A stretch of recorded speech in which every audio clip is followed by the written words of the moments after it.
Баршаға сәлем, қалдарың қалай? Достар, мен бүгін сіздерге осындай әдемі, дәмді, жасалу өте оңай творожный пирогтың рецептімен бөлісемін.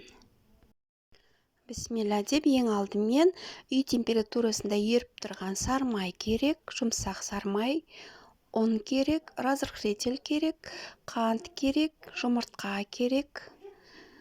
Ең бірінші жұмсақ сармайды осылай майдалап турай отырып, разрыхлитель мен ұнды араластырып, осы майдың үстіне саламыз. Содан соң қантымызды салып, қолмен қамыр илей бастаймыз. Ең соңында 2 жұмыртқаны салып, қамырды илеп, қамырымыз жұмсақ болады. Ол қамырымызды пакетке салып, холодильникқа бір 20 минутқа қойып қойсақ болады. Достар, мен рецепті осы видеоның астына описаниеге толық жазып кететін боламын. Достар, егер сіз менің каналыма тіркелмеген болсаңыз, міндетті түрде қоңыраушаны басып тіркеліп алыңыз.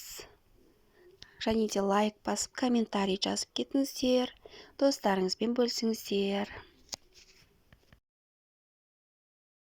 Қамырымызды холодильникке салып қойғаннан кейін, бетіне творогтан начинка дайындаймыз. Ол үшін бізге 500 грамм творог керек, қант керек 1 кесе, және манный крупа керек.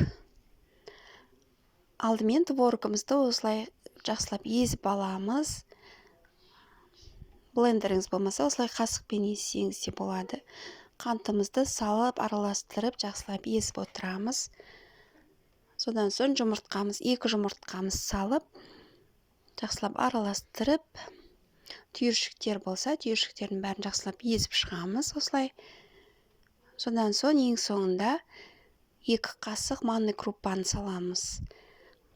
Негізі бұл жерде кейбіреулер картофельный крахмал немесе кукурузный крахмал салып атады. Мен ондай крахмал салмаймын. Мен осы 2 қасық манный крупа салам, сонымен осылай пісіремін. Начинкамыз дайындап болғаннан кейін, қамырымызды